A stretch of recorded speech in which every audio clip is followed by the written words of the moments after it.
الحمد لله الذي أرسل رسوله بالهدى ودين الحق ليظهره على الدين كله ولو كره الكافرون وكفى بالله شهيدا. أشهد أن لا إله إلا الله وحده لا شريك له الملك الحق المبين وأشهد أن محمدا عبده ورسوله صديقه وعبده ولا نبي بعده. اللهم صل وسلم على هذا النبي الكريم سيدنا ومولانا محمد وعلى آله وصحبه أجمعين ومن تبعهم بإحسان إلى يوم الدين. أما بعد فيا عباد الله أوصيكم ونفسي بتقوى الله فقد فاز المتقون. قال الله تعالى في القرآن العظيم: أعوذ بالله من الشيطان الرجيم بسم الله الرحمن الرحيم الحمد لله الذي خلق السماوات والأرض وجعل الظلمات والنور ثم الذين كفروا بربهم يعدلون. صدق الله العظيم. Hadirin sidang jamaah rahimahumullah. Firman Allah Subhanahu wa taala ini yang ditempatkan di dalam surat yang ke-6 di ayat pertama berbunyi seperti apa yang telah dibacakan tadi dan artinya adalah Alhamdulillah. Alhamdulillah. Lillah. Menurut pengajaran ilmu tauhid, lillah itu lamnya lillah itu diartikan menurut ilmu tauhid alhamdulillah, seluruh puji dan sanjungan itu milik Allah. Itulah arti lillah dari sudut keterangan ilmu tauhid, menunjukkan milik siapa? Seluruh pujian Allah. Nah, di sini kalau dari sudut pandang ilmu tauhid, membaca Quran itu ada dua sisi, kata Imam Ghazali rahimahullah. Kalau membaca Quran ada dua cara membaca Quran. Cara yang pertama, kita yang membaca, Allah yang mendengarkan. Saya ulangi, ini uraian ilmu tauhid yang membentuk sebuah keyakinan pokok. Itulah ilmu tauhid. Tak ada ilmu tauhid, was-was akan terus meramaikan isi dada kita dan isi kepala kita. Was-was penuh kebimbangan dan keraguan. Kalau ilmu tauhid tidak cukup mantap, itulah dia risiko sosial dan individunya. Diri manusia itu pemikiran dan perasaannya dihantam oleh berbagai macam keraguan dan kebimbangan. Karena itu saya mencoba hari ini mengangkat sudut pandang ulama ahli tauhid. Karena inilah pertama sekali dakwah Islam disampaikan oleh Rasulullah adalah periode Mekah adalah penanaman akidah. Setelah akidah mantap, baru datang perintah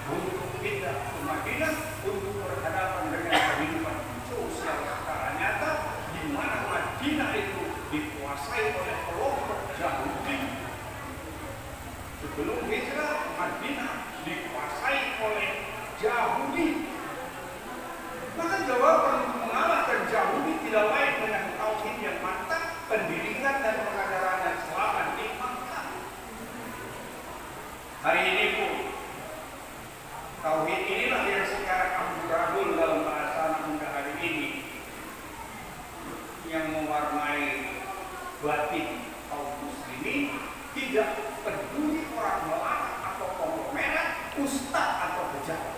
Tauhidnya amburadul. Maka saya ucapkan ini di hadapan kita. Ayo kita mencermini diri dengan kalimat-kalimat ulama yang benar. Di sini alhamdulillah kata Ibu tauhid adalah seluruh puja dan puji itu milik Allah. Sebagai yang maha terpuji itu Allah katakan dirinya tentang dirinya, dia bercerita dengan dirinya yang memiliki seluruh pujian itu. Khalaqas samawati wal ardh, yang menciptakan langit dan bumi, dan dari penciptaan langit dan bumi itu diikuti dengan waja'ala zulumati wan nur, dijadikannya pula kegelapan dan cahaya terang benderang. Dalam bahasa singkat arti sederhana, zulumat adalah malam, wan nur adalah siang. Ini Allah katakan seluruh alam semesta, kata kita hari ini. Allah bilang itu aku yang menciptakan. Keadaannya bermuatan dengan gelap dan terang, baik dan salah, taat dan maksiat. Keanekaragaman yang kalian bilang kebinekaan itu adalah isi alam semesta yang aku ciptakan. Kemudian Allah katakan setelah dia jelaskan, aku yang menjadikan semua itu, termasuk kamu. Tapi Allah terangkan di ayat lanjutannya, ayat 7 ayat 1. Summal ladzina kafaru bi rabbihim ya'dilun. Dengan ayat ini Allah telah menyatakan kemahaterpujian dirinya. Allah katakan dia mencipta seluruh alam semesta. Tetapi katanya orang-orang kafir itu. Siapa kafir?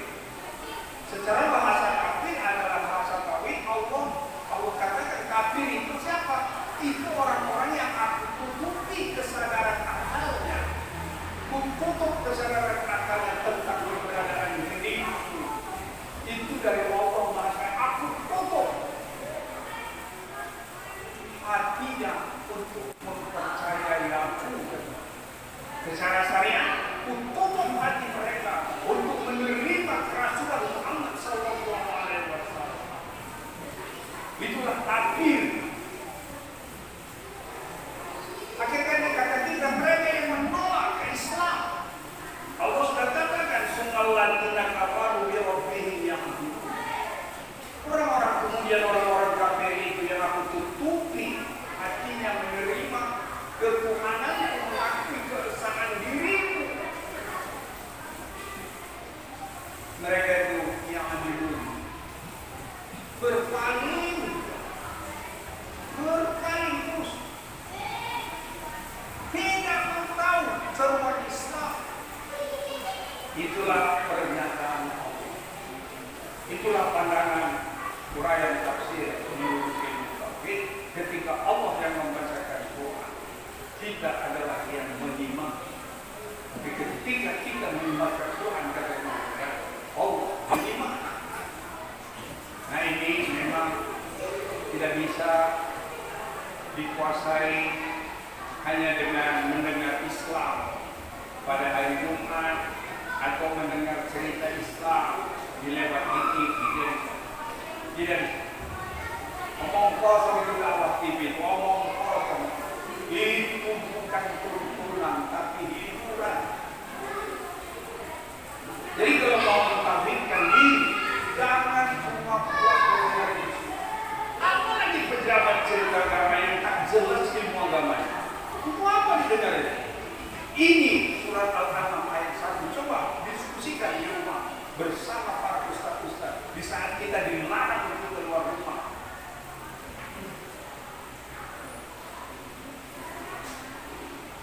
Jadi sudah tahu kita, kalau orang kafir namanya, malaikat diturunkan Allah menasihati mereka supaya jangan mendurhakai Allah Rasul dan jangan membuli Islam dan penegak Islam. Mereka tidak pernah peduli, malaikat yang menasihati. Apalagi cuma ustaz kampung.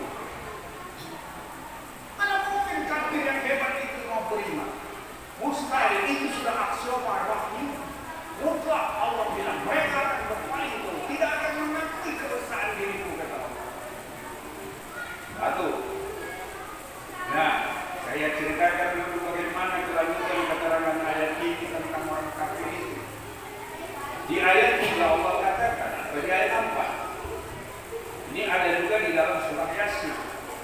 Jadi kalau baca Yasin, tolong baca surah Al-An'am dan ingat ayatnya ini. Bahwa itu karakter kafir yang dibacakan itu. Di surah Al-An'am ayat 4. Bagaimana si kafir itu tadi berpaling?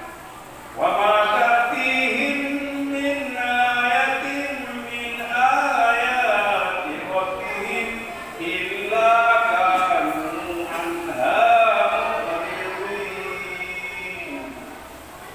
Wa ma ta'tihim min ayatin min ayati rabbihim. Terhadap orang kafir tidaklah datang satu tanda ketuhanan Allah dari banyak tanda-tanda ketuhananku, kata Allah. Namun orang kafir itu tetaplah berpaling juga. Corona ini dipandang dari ilmu tauhid. Siapa yang berani bilang berdasarkan ayat Al-An'am ini bahwa corona ini bukan ciptaan Allah? Ini tauhid. Kalau secara syariat, saya ada baca di media sosial, Amerika, Israel, dan Iran menuduh bahwa corona ini yang buatnya Cina. Tapi Cina juga bilang orang tiga ini yang juga buat itu dia buat. Nampak? Jadi kalau saya membaca itu dengan membaca pakai Quran, saya terus lari saja ke dalam surat Ar-Rum ayat 2. Pertengkaran Cina, Amerika, Iran, Israel dan tentang corona ini siapa yang bikin? Yang bikin kali turun dulu. Cina bilang kau, Amerika bilang kau Cina, Iran bilang Cina kau yang bikin, Israel bilang Cina kau yang bikin. Datang Cina, kalian tiga-tiga yang bikin. Gimana siapa yang mau bisa nangkap itu? Ingat kafir itu. Kalau sudah kena hantaman Allah Ta'ala, cari kambing hitamnya. Orang baik. Yang jeleknya kan sebelum terjadi corona ini, kita kaum muslimin ini selalu jadi kambing hitam terkacauan di Republik Indonesia ini kan. Siapa yang bela? Siapa yang sadar bahwa sebelum corona ini datang, kita kaum muslimin adalah kambing hitam, Islam adalah ajaran teroris? Coba. Wajar tidak? Kalau Allah mengirim corona sebagai peluru tajam yang menghancurkan dunia. Nah di tengah-tengah itu datanglah fatwa MUI. Tak tahu saya entah pesanan siapa, permintaan siapa.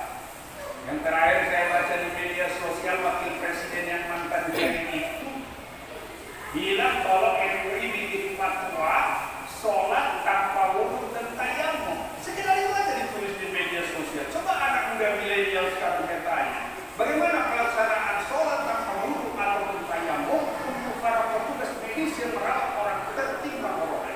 Karena bajunya hanya 8 jam boleh baru dibuka. Lalu wakil presiden yang mantan dia bilang, "Kenapa MUI bikin fatwa?" Saya pikir-pikir ini itu mantan dia. Kok dia akan ngomong langsung kenapa? Bahwa sholat tanpa wudu tayamum itu begini caranya. Lalu kita duduk, dibilang jarak 1 meter. Coba kita sholat berjamaah, belajar sholat berjamaah. Imam selalu mengatakan dari Rasulullah, rapatkan, rumuskan saf. Bagaimana metode rapat ini? Rapatnya kata Rasulullah, jangan sampai ada setan di antara dua orang yang berdiri di atas dalam safnya. Artinya menurut fikih ulama, jangan sampai jarak di antara kita berdiri sholat berjamaah atau Jumat itu bisa masuk orang ketiga satu lagi. Itu jarak minimal sholat, jarak dan rapat. Lalu sekarang dibikin 1 meter. Kalau menurut teori ilmu fikih yang saya pelajari, rapat itu menjadi makhluk yang disalahkan. Syaratnya itulah rapatnya berapa. Tadi ukurannya jangan masuk orang ketiga di antara dua orang yang berdiri di antara kami itu. Jangan ruang kosongnya itu bisa satu masuk lagi. Yang dalam hadis apabila itu bisa masuk satu orang, hadis mengatakan maka jaraknya itu akan masuklah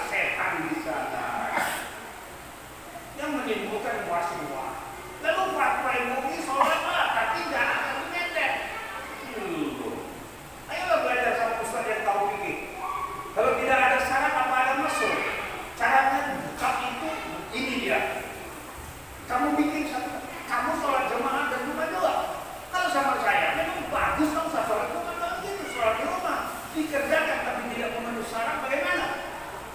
Logika hukum apa yang sekarang yang dikonsumsikan di Indonesia ini oleh mereka yang merasa dirinya kiai hebat?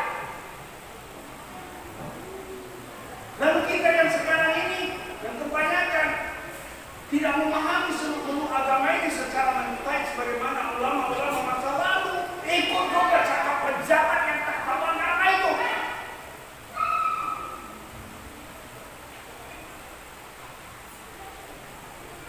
Ada logika imannya sama saya.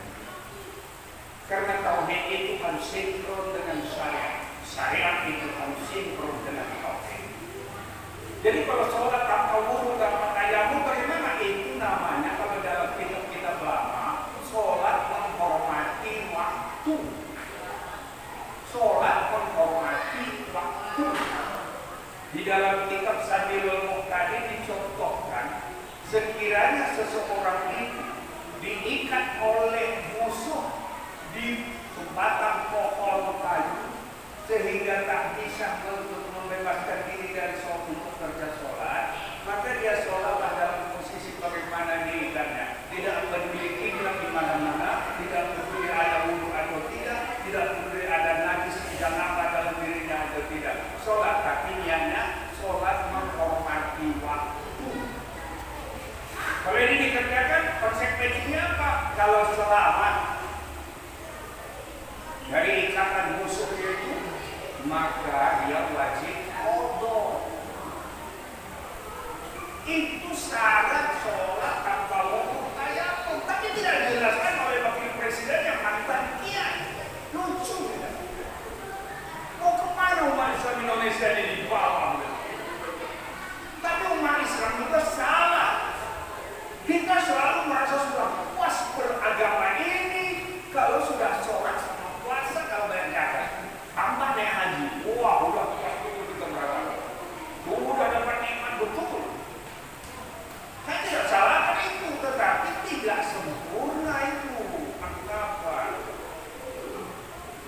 Nah ini contoh kasus corona. Tapi salahkah fatwa MUI? Tidak, cuma penjelasannya itu minta dijelaskan lagi. Jangan garis besar.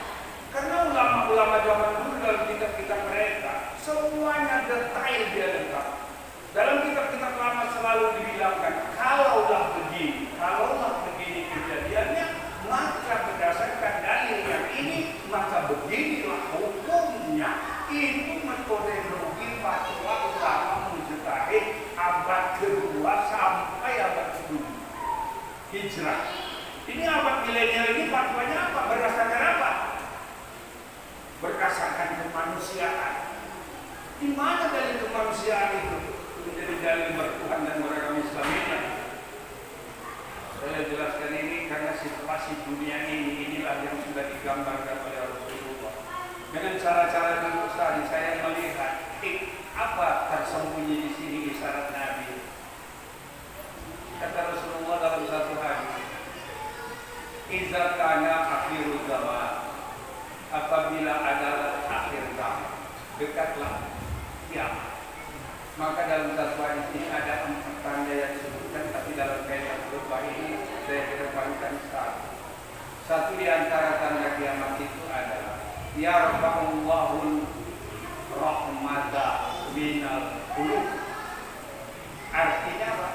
Dicabut Allah rasa kasih sayang dari hati. Rasa kasih sayang dari hati siapa? Menurut Al-Quran, umat Islam dan Muhammad itu adalah imam dan makmum. Imamnya Rasul, kita adalah makmum. Imam dan makmum Islam itu digambarkan dalam Al-Quran surah Al-Fatihah. Muhammadur Rasulullah. Muhammad itu utusan Allah. Walladzina ma'ahu, dan orang-orang yang menyertai Muhammad, bersama Muhammad. Bukan mengikut, bersama. Lain mengikut, lain bersama. Kalau bersama tidak ada keterpisahan. Nah, bagaimana memahami kata-kata tidak ada keterpisahan dengan Muhammad? Tanya itu ketua majelis ulama yang sudah jadi wakil presiden. Bagaimana tidak ada keterpisahan saya dengan Muhammad?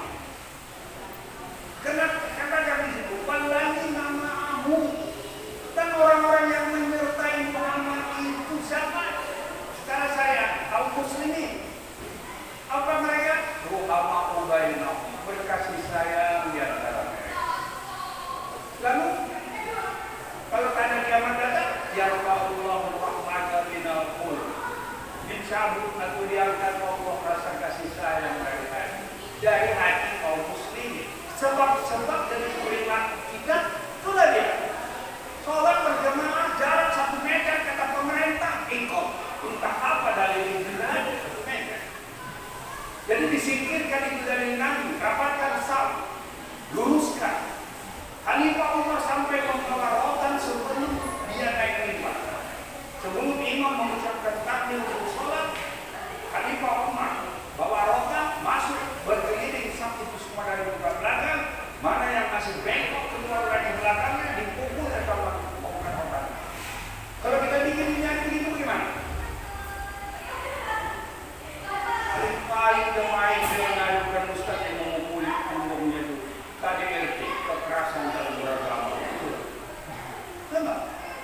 Nampak celakanya hilangnya kasih sayang di antara kita. Mereka tidak bisa lagi melihat ketegasan Khalifah Umar dan kaum muslimin itu adalah menunjukkan kecintaan mereka kepada agama dan kaum muslimin. Kok diadukan sebagai tindak kekerasan? Tapi itulah umat Islam ini karena saya bilang maaf ampun tahu. Karena kita tidak lagi memiliki agama sebagai ilmu. Akhirnya kita dibodoh-bodohi orang bodoh dalam beragama ini. Saya hanya menguraikan apa ini mungkin secara garis besar, tapi intinya inilah. Corona adalah alat pemisah di antara manusia, mana kafir, mana mukmin, tapi juga menjadi alat seleksi bagi internal kaum muslimin. Siapa yang istiqomah dengan Islamnya, siapa yang penuh keraguan. Setinggi-tinggi resiko hidup tentu mati. Kalau mati karena membela yang mati, kira-kira masuk surga atau enggak? Pikir sendiri.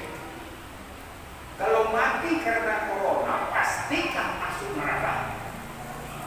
Jadi persoalannya bagi kita dari sebagai ajaran Islam yang saya pahami, persoalannya bukan hidup atau mati, tapi bagaimana hidup, bagaimana mati. Apakah kita hidup dalam kalimat la ilaha illallah dan mati dalam kalimat la ilaha illallah, atau hidup dan mati karena perintah? Orang miskin sudah menjadi semua terancam kelaparan kalau dia tak kerja. Mana duit pemerintah datang mengantar ke rumahnya? Ayo fakir miskin, mana mustahik zakat? Daftarkan di kampung ini. Siapa-siapa yang berhak menerima zakat fitrah, itu rame-rame datang ke kantor gubernur atau wali kota minta zakat, atau kantor bazis di Sumatera Utara. Mana zakat hak kami? Itu cara selesai Islam. Kalau memang jujur mau menyelamatkan rakyat. Khutbah saya di sini seperti bapak-bapak saudara-saudara, nggak ada lagi cara yang lain yang bisa saya gunakan kecuali dengan cara saya ini. Karena saya sudah sampai pada kesimpulan persoalannya bukan mati atau hidup karena corona, bagaimana mati dan hidup di tengah-tengah corona ini. Mudah-mudahan khutbah ini diberkahi Allah buat kita semua, sehingga kita dibukakan Allah pandangan mata hati kita untuk melihat apa sebenarnya yang tersembunyi dalam kehidupan masyarakat bangsa ini sekarang dan masyarakat dunia ini sekarang dalam kondisi corona sudah meratai bumi. Apa? Mari kita tahu. Apa juga selanjutnya Allah akan lakukan? Yang saya dengar di TV satu orang pakar dari dunia kedokteran bilang bahwa virus corona ini dia mempunyai kemampuan bermutasi merubah bentuk.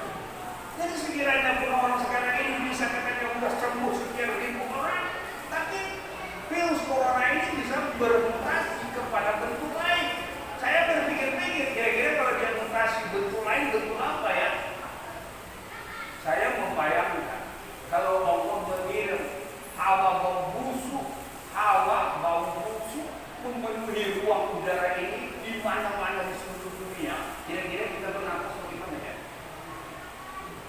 Nah, mudah-mudahan Allah jangan itu dikirim dan bertahan kita, mungkin banyak yang murtad nanti jadi.